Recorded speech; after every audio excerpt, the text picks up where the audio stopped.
All right, whoa, okay. So if you saw the last video, these are the cards I got from the LGS. Most of these are rare. We're gonna look at my list here and see how many rares we actually got off of this list. I was actually surprised how many rares and how many cards I found altogether that I needed from my LGS, because it's not very often that people bring in vintage Magic cards for trade. But let's start out. These are not in alphabetical order, but we're going to go through this list anyway and start. Primal Clay, I believe, is a rare. Yes, it is. So here's our first rare. We have a Primal Clay. So cost 4. At the bottom you can see it's a star, which means its power and toughness have not been decided yet. When you cast Primal Clay, you must choose whether to make it a 1/6 wall, a 3/3 creature, or a 2/2 flying creature. Primal Clay then remains in this form until altered by another card or removed from play. So when you cast it, you get to choose what you want, and then it just stays there. So that's a pretty cool. I always thought that was a cool card. It's not incredibly powerful, but I think it's a cool card.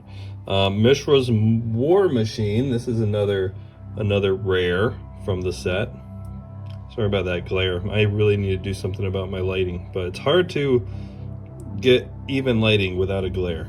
So Mishra's War Machine. So this is an artifact creature. It's a 5/5 for 7, and it has bands. During your upkeep, discard one card of your choice from your hand, or Mishra's War Machine becomes tapped and does 3 points of damage to you. This sounds like an awful card, and it's a rare. It's a 5/5 with banding. Now, the only thing good about banding is the fact that you get to decide how damage is dealt when blocking. And that's the most important thing about banding that you really need to know, because when blocking, you can choose if, let's say, a creature attacks you. Let's bring this back up here. Let's say you get attacked by a force of nature. Okay, it's an 8/8 trample. Now this has bands, which is banding. I don't know. That's just how they called it back then, but it has banding, and it's only a 5/5. So normally, if you got attacked and you blocked that force of nature with this, it's an 8/8 trample, and it would do 3 damage to the player still. But since it has banding, you can decide how the damage is divided up. So you're just going to keep putting the damage on the creature, so none of the trample damage will go over to the player. So that's a really cool thing. That's it. Really, like I said, the only good thing about banding is that you can prevent trample damage, but it is a good mechanic that nobody uses anymore.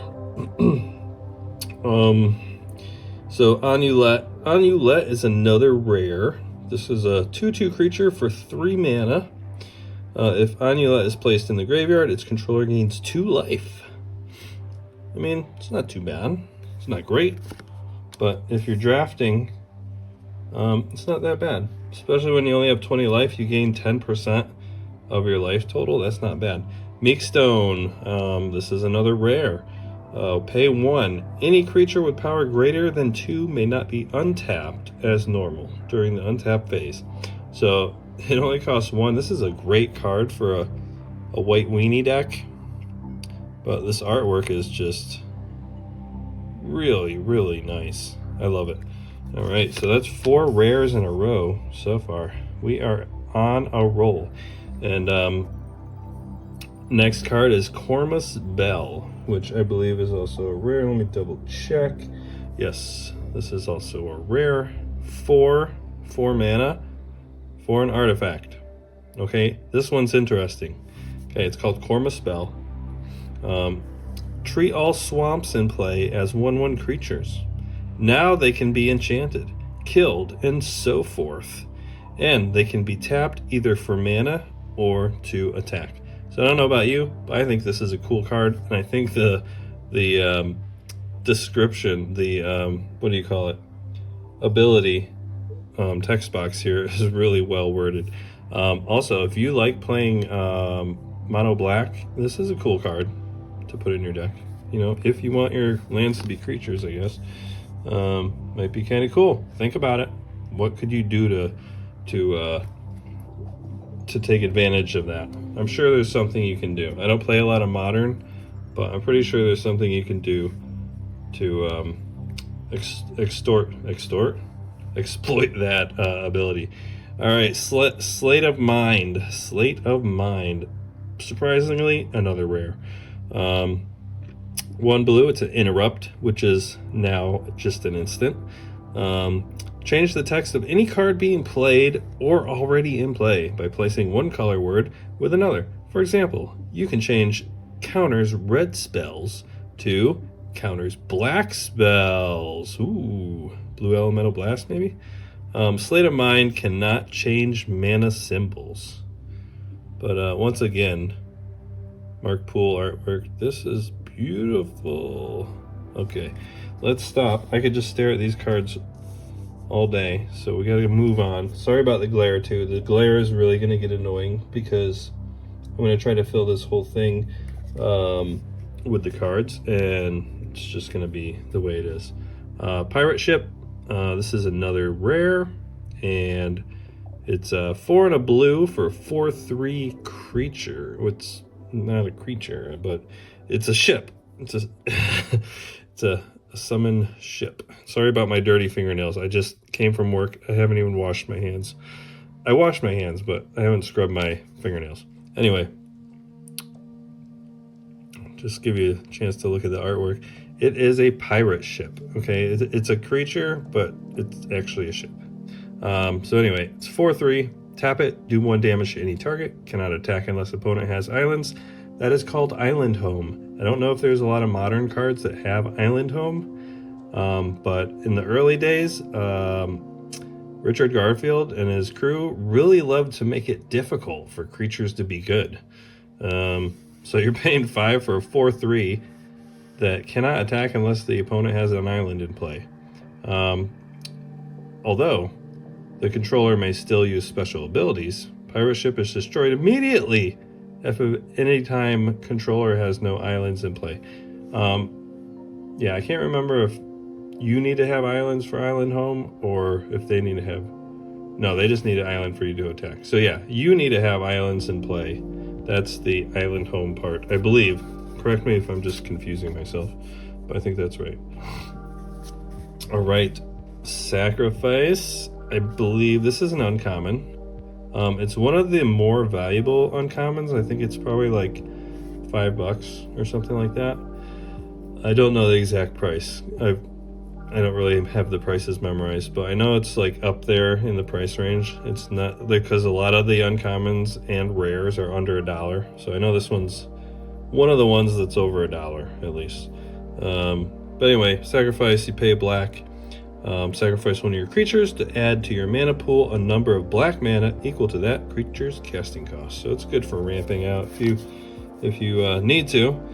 So we got 2 of these because we're doing 2 of each of the uncommons in this cube. Look at that though, it's kind of creepy though. Look guys, he hasn't quite cut into him yet, but he has the knife like right there.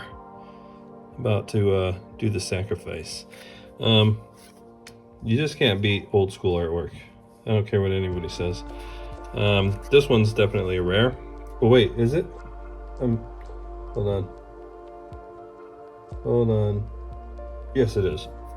Okay, because I know this pile's all uncommons and rares. I can't remember exactly which is which, but Nether Shadow is a 1/1 creature for 2 black. If Shadow is in graveyard with any combination of cards above it that includes at least 3 creatures, it can be returned to play during your upkeep. Shadow can attack the same turn summoned or returned to play. So it has haste, basically, is what they're saying here. And see, back in the day, you actually had to keep track of the order of your graveyard. The order mattered. I think even into pre-modern. Yeah, I believe pre-modern also your graveyard order matters, because there are like a couple or a few cards that will say like if there's a creature directly above this card or directly below this card, I mean, that you can return it to play or do something. And this one needs at least 3 creatures, but it can be in any combination of cards above it.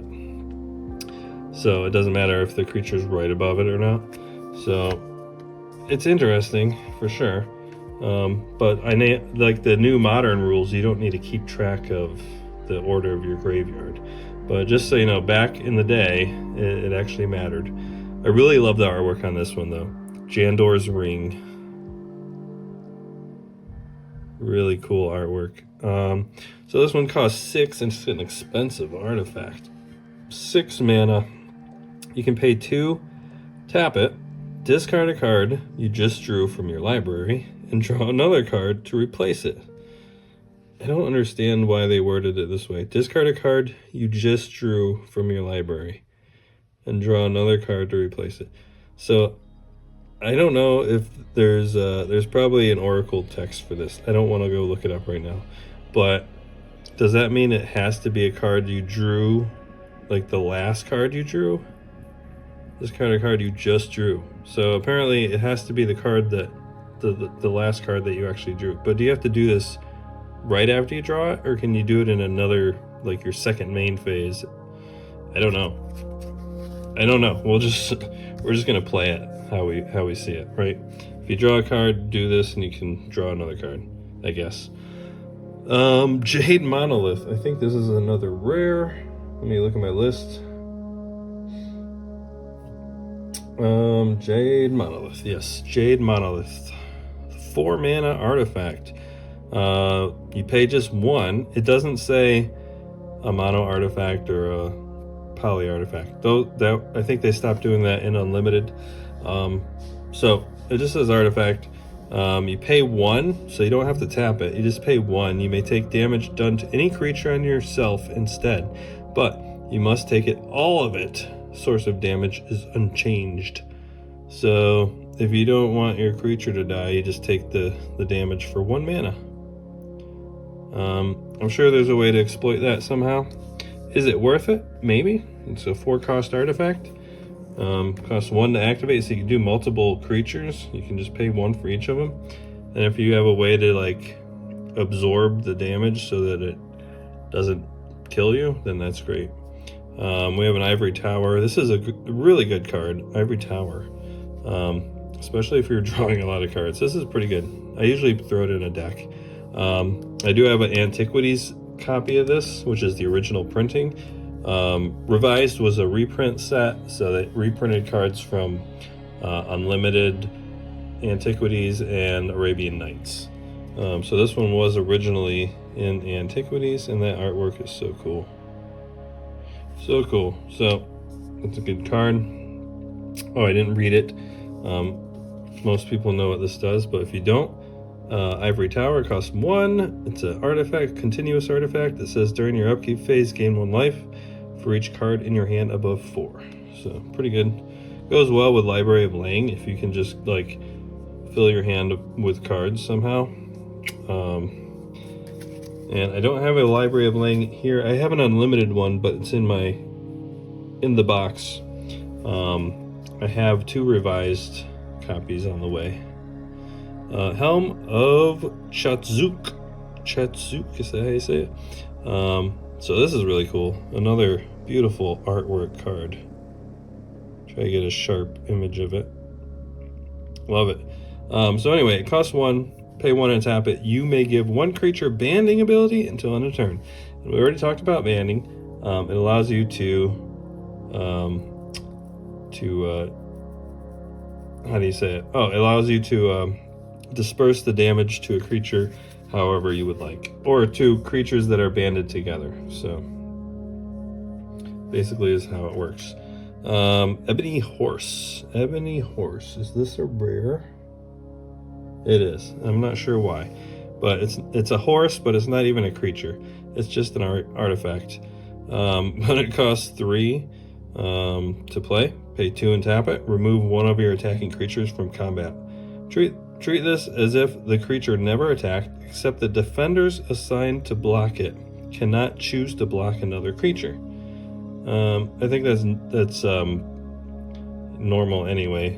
I don't remember exactly how the rules were back then, but I guess they had to explain that. But normally nowadays, if you declare attackers and then they declared blockers, once you remove a creature from combat, you can't change blockers. Once they're declared, they're declared. So I think that's pretty much common knowledge now. Dragon Engine is a rare. Okay, so these are uncommon. The rest of these are rare so far. Wait, no, I think Ivory Tower is uncommon. Let me just double check. Nope, Ivory Tower is a rare. So sacrifices are only uncommon so far. We're just going to put them down here to separate them. We have Dragon Engine, which is 3 for a 1/3 artifact creature. Pay 2 to give it +1/+0. Pretty cool, because you can pay 2 of any color. We're just going to put it here. So far, these are our rares so far that I've got today, and I have plenty more rares here, so don't worry. I'm just going to move the uncommons out of the way, and we'll get back to those. And try to just do the rares here. Aladdin's Ring. Aladdin's Ring. This is a rare, and if you look closely, you can see somebody in the ring, somebody's face. But anyway, Aladdin's Ring, it costs 8. If it did not cost 8, this would be a really good card, but it does. It costs 8 to play, and then you pay 8 and tap it. Aladdin's Ring does 4 damage to any target. That's really powerful. 4 damage to any target, just by activating this artifact. But like I said, it costs 8, which is a lot of mana. No matter what you're playing, it's a lot of mana. We have Basalt Monolith. I got 2 revised Basalt Monoliths because I only had an unlimited and a collector's edition. So we picked up 2. Those are uncommon, so we'll put them in our uncommon pile. And then I also picked up 2 White Knights. I do have 1 other White Knight, which I'm going to give that to my daughter. But we have 2 White Knights for the cube. Here we go. Veteran Bodyguard. One of the most infamous portraits here. It was actually based on a bodybuilder. I don't remember the bodybuilder's name. I'll try to edit it in here. So, but this painting was really based on it. I'll get the actual photo that they referenced for it. But iconic artwork here. So Veteran Bodyguard, it says here you pay 3 and 2 white. He's a 2/5 summon bodyguard. Unless bodyguard is tapped, any damage done to you by unblocked creatures is done instead to bodyguard. So he does exactly what the name says. He is a bodyguard. You may not take this damage yourself, though you can prevent it if possible. No more than 1 bodyguard of your choice can take damage for you in this manner each turn. Okay, so that's interesting to note. Per the text box. Ooh, can I get a clear focus? Per the text box. No more than 1 bodyguard of your choice can take damage for you in this manner each turn. So that means you can't disperse energy from separate attackers or even separate damage sources. Like if somebody casts a fireball and then they attack you, you can't even use 2 separate bodyguards. So each turn you only put it on 1, which is, I guess they did that so you couldn't have multiple bodyguards out and just like prevent everything. So that makes sense. But he is a rare also. So next, this is a really cool card, mostly because of the artwork, but the ability is also kind of cool. And I picked this one up today from Serenity Hobbies. I picked this one in particular because it does have an offset, I think an offset print defect. I'm not sure. It looks kind of like the text is offset more than normal for where it says Island Sanctuary and Enchantment and the artist name. It looks a little bit offset more. If we can compare it to this Douglas Schuler signature, you see how it looks different? The black is offset more, so it doesn't. So the text on here doesn't look as dark. So I picked this one up because I noticed it was like a little bit of a misprint. And I do like the artwork. So there were multiple Island Sanctuaries at the card shop. The rest of them had normal looking print on it. So that's how I could tell it was a misprint.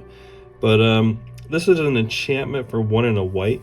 You may decline to draw a card from your library during draw phase. In exchange, until start of your next turn, the only creatures that may attack you are those that fly or have island walk. So, yeah. Pretty cool card. You have to give up a draw, but if you have other ways of drawing cards, it's kind of like a moat, except for I think moat prevents all flying creatures from attacking. And this is just flying creatures that attack you. Or moat makes it so only flying creatures can attack, but this is just creatures that attack you. So it's a little bit different, and you have to give up a draw. We got Sedge Troll. This is another rare. He's a 2 and a red. He's a 2/2 creature. Pay 1 black to regenerate. While controller has swamps in play, Sedge Troll gains +1/+1, which would also include dual lands that are swamps. So pretty cool little guy. 2 and a red for a 3/3 with regeneration. Rock Hydra, one of my favorite cards just for the artwork and the name.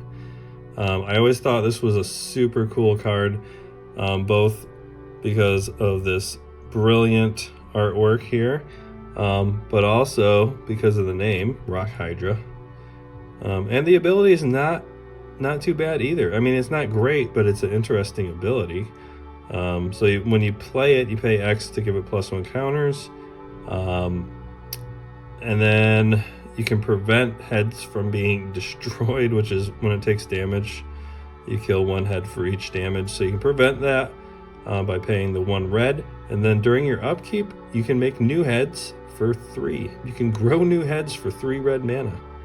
So it is a pretty cool card. Not super powerful, but in the right deck, you can probably make it work. Another one here is this. I believe this is also a rare. Hold on. Let me just confirm. I don't want to give you wrong information. Yes. So the Rock Hydra, that's a rare. Roke of Kerr Ridges, this one here. Very watercolory looking artwork. It might even be watercolors. I have no idea.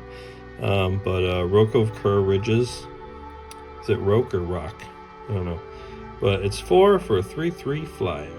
It says, we encounter in a valley topped with immense boulders and eerie rock formations. Suddenly, one of these boulders toppled from its perch and sprouted gargantuan wings, casting a shadow of darkness and sending us fleeing in terror. So that's the flavor text. Pretty cool. We are almost full on our mat of rare cards. Mijay Jin, is that how you say that? Mijay Jin. So, yep, another rare. It's 3 red mana for a 6/3, which was even a 6/3 vanilla for 3 red mana back in the day was super powerful. So, of course, it has a drawback. It says if you choose to attack with Mijay Jin, flip a coin immediately after attack is announced. Opponent calls heads or tails while coin is in the air. If the flip ends up in opponent's favor, Mijay Jin is tapped, but does not attack. So, you only get an attack if the coin flip is in your favor. But, hey, it's 3 for a 6/3. Not too bad. Magnetic Mountain. Here's another one that I have in Arabian Nights, which is the original set that is printed in, but I did not have a revised. So I grabbed this Magnetic Mountain. It's 1 and 2 red for an enchantment. Blue creatures do not untap as normal. During their upkeep phases, players must spend 4 of any color for each blue creature they wish to untap. This cost must be paid in addition to any other untap cost a given blue creature may already require. But yeah, Magnetic Mountain, pretty cool. It's really good if you're not playing blue, but it is considered a stacks piece. So if you're playing this during Commander, people are probably going to make you the #1 threat. Anytime you play stacks, trust me, I have played so many stacks cards from old school in Commander. It's not worth it, guys. Don't do it, because all they're going to do is try to kill you. The best removal is player removal. Remember that? So please don't play stacks in Commander. You're just going to make yourself the #1 threat, because nobody wants to deal with it. It doesn't matter what it is. If they're playing blue creatures, they are not going to want to pay 4 to untap their creatures. So you're everybody's just going to hate you. So don't do it. All right, we're going to double stack these rares. So there we go. It's not going to look great, but Goblin King. The Goblin King, wherever you are, the Labyrinth. So 1 and 2 red for a 2/2 creature, and all goblins in play gain Mountain Walk and +1/+1 while this card remains in play. Now, I don't remember if they errated that Goblin King is a goblin, but I don't think he is. He's just a summon lord. This one's got some real surface wear, though, if you can catch that. But yeah, a lot of these are worn pretty well, but you know, this is a unsleeved cube, so I really don't care about the wear. They're all going to get worn anyway. So there's another rare. We're going to have to count these when I get done here. Chaos Lace. The only lace that I hadn't gotten yet, or that I didn't own, I found they had 1 Chaos Lace at Serenity Hobbies. So I did get this Chaos Lace. Even the artwork is underwhelming. But anyway, all the lace cards are just pretty bad. They're the worst rares. They're not even worth 50 cents, I don't think. But Chaos Lace, you pay 1 red, it's an interrupt. Changes the color of 1 card either being played or already in played to red. Cost to cast, tap, maintain, or use the special ability of the target card remain entirely unchanged. So you just change the color of a card. I don't know, I guess there's a way to exploit that, but there's probably better ways to change it. Verduran Enchantress, this is another rare that I had in 4th edition, I believe, or Antiquities, I don't remember. But I didn't have a revised copy, so I just grabbed this one. It's a 0/2, it's an Enchantress. It's the original Enchantress, 1 and 2 green. While Enchantress is in play, you may immediately draw a card from your library each time you cast an enchantment. So, classic Enchantress. I wish I could get closer on that art, but this is about as close as I can get without it losing focus. Pretty cool card. And then another one of my ex-girlfriends, Titania's Song right here. This one is Antiquities, I believe, but I didn't have a revised version of this either. I think I have the Antiquities one. But yeah, it's 3 and a green for this enchantment.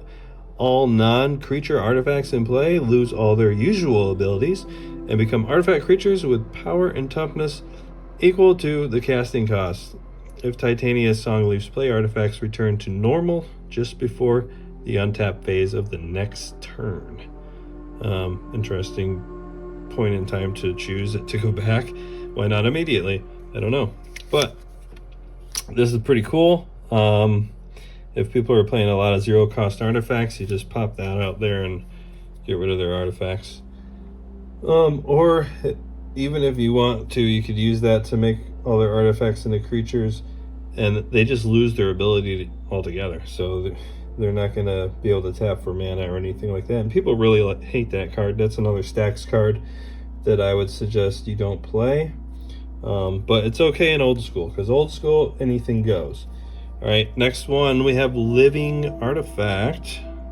It's an enchant artifact. There's not a lot of enchant artifacts, but this is one of them.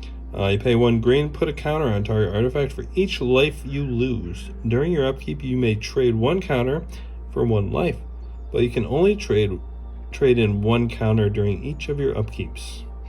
Okay, so this is kind of like it's kind of like life gain, but you can only do 1 life a turn. So it's basically, if you're taking more than 1 damage a turn, you're not going to be able to catch up with this, but it's just going to slow that damage down a little bit. So it is kind of cool, especially since you don't have to pay for that to get that life gain back. Once you pay to enchant your artifact, you just put a counter on it and remove counters to gain the life. So that part of it's kind of cool because it's free, but it's not fast.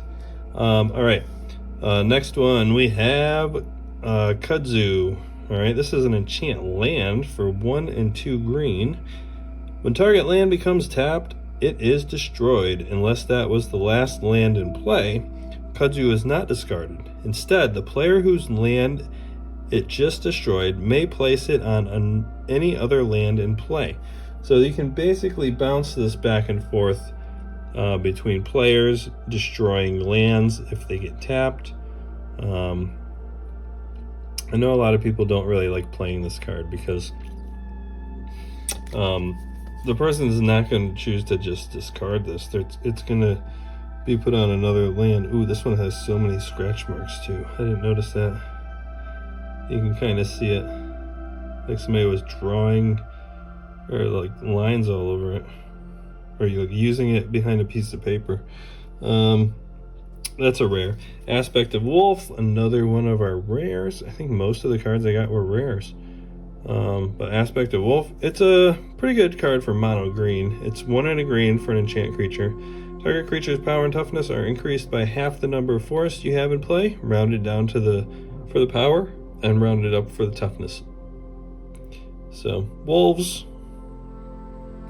It's a pretty cool card in mono green. Not great if you don't have a lot of forests, so otherwise I wouldn't suggest playing it, but it's not bad. It's only half the number of forests. That makes it kind of worse, but back then it was okay.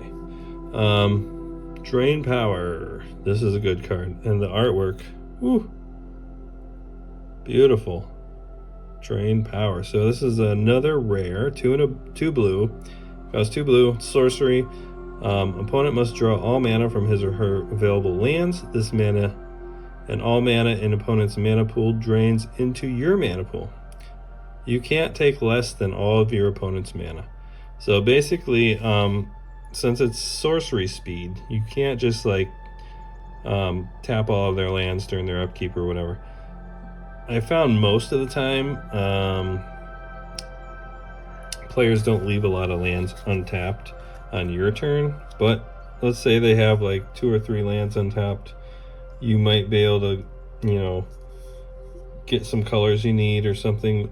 It might be beneficial, but for 2 blue they'd really need more than 2 land, I think, to make it worthwhile, unless you just need colors. So Lord of the Pit, this is a favorite of many old school Magic the Gathering players. Look at that artwork. But yeah, Lord of the Pit. It's 4 and 3 black, so 7 mana for a 7/7 flying trample. That's even good with today's standards, I think, but the drawback is the upkeep. You must sacrifice one of your own creatures during your upkeep, or Lord of the Pit does 7 damage to you. You may still attack with Lord of the Pit even if you failed to sacrifice a creature. Lord of the Pit may not be sacrificed to itself. So there's a combo card with this. It's called Breeding Pit. So Breeding Pit makes it so I think during your upkeep you get like a token creature. And I don't remember exactly how much it costs. I'll put it up on the screen up here somewhere so you can see it. But anyway, it's a combo piece because you always have a creature to sacrifice. So that goes really well with it. I remember doing that back in the day. All right, so our next card, I believe this is a rare as well. Yep, Dark Pact. It's a sorcery for 3 black. Swap the top card of your library with either card of the ante. This swap is permanent. You must have a card in your library to cast this spell. Remove this card from your deck before playing if you are not playing for ante. So I decided with this cube, since we are including every card from the entire set, we are going to have to play for ante. But the way it's going to work is the ante card, if you win the ante card, you get to put it in your deck for the next game if you want. So like you're playing 2 out of 3.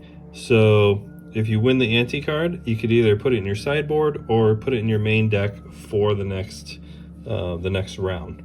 So that's how the ante is going to work, because since it's a cube, obviously nobody's going to take the ante home with them. It's just going to go into your deck if you want to use it. Or if you win, you get to keep your card that maybe it was a good card and you're going to want it in your deck the next round. So either way, if you win the ante, it is a benefit even if you don't get to keep the card forever. And here's another ante card, Contract from Below. So this one's a 1 black sorcery. Discard your current hand and draw 8 new cards, adding the first draw to your ante. Remove this card from your deck before playing if you are not playing for ante. This is really good, especially if you don't have any other cards in your hand. This is a 1 black draw 7, which is ridiculous. So that's a really good, although it's not worth much because people don't really play for ante. But if it didn't have the ante effect in here, like imagine if we still just played for ante, this card would be so broken. If you thought 1 blue to draw 3 was crazy, this is 1 black to draw 7. Pretty wild. But that's going to be a fun card to play. Magical Hack, another rare. This one's pretty beat up. I'm not sure if this is the most beat up card I got. I got one that was a little more beat up than this. I'll have to look and see which one it was. But the corners were like pretty badly gone. These are actually, oops, that's not it. Here we go. If you can see, they're pretty well worn. But anyway, Magical Hack is 1 blue. It's an interrupt. Change the text of any card being played or already in play by replacing 1 basic land type with another. For example, you can change Swamp Walk to Planeswalk. So that's pretty cool. I love the artwork on this one too. Really cool. All right, we have a couple more cards left. Here we go. The last rare in alphabetical order, Zombie Master. Zombie Master is a rare. So this costs 1 and 2 black for 2/3 Zombie Lord. All zombies in play gain Swamp Walk, and pay 1 black, regenerates for as long as this card remains in play. So pretty cool little guy here, Zombie Master. All right, you're gonna go on the Ebony Horse. We have a Royal Assassin. I already have 1 Royal Assassin, but it has hash marks on it, and it says Roy in silver Sharpie. So I just picked up this other Royal Assassin today, so that's going in the cube. All right, and then I have 2 Dark Rituals. I already have enough Dark Rituals, but you can never have too many Dark Rituals, right? So grab 2 more. So this is what we have left. These are commons, and I think I only had 2 revised and I had 2 4th edition. So now we have 4 revised. Oh, and this artwork, guys, it's so good. All right, and then so these are all of the uncommons that we got. Well, these are commons, sorry. These are the uncommons we got. We only got 3 uncommon cards, but we got the 2 of each that we needed. And we got to look at this White Knight artwork because this just looks so good. Look at that. Okay, so we got White Knight, Basalt Monolith, and Sacrifice. Those were our uncommons. And we have all these rares. How many did we get? 1, 2, 3, 4, 5, 6, 7, 8, 9, 10, 11, 12, 13, 14, 28, 29, 30, 31, 32, 33, 34, 35, 36 of the 121 rares today. So that is really good. And I have more coming in the mail because I have a few people from the old school Discord. Shout out to you guys that are actually helping me get this cube together. So I appreciate you guys offering up all the extra revised cards that you guys have. It's been a huge benefit in getting this thing together quicker.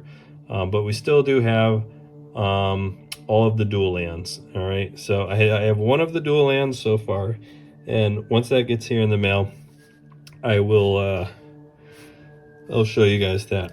Once we get the next mail, I have about probably 500 cards coming in the mail in the next week, so it's going to be pretty crazy. But once it gets here, we will go over our mail haul. It's going to be a crazy video, and then we're going to try to start counting down and checking off our list for what cards we need left for this cube, because we're getting really close. I think we probably have about 80 out of the 121 rares, so we are getting really close, and we should have most of the uncommons and all of the commons. So we'll do more of an in-depth view. Let me know what some of your favorite cards from Revised are, and I'll try to make the spotlight for them on the next video. All right, guys. Hey, have a good one. Adios.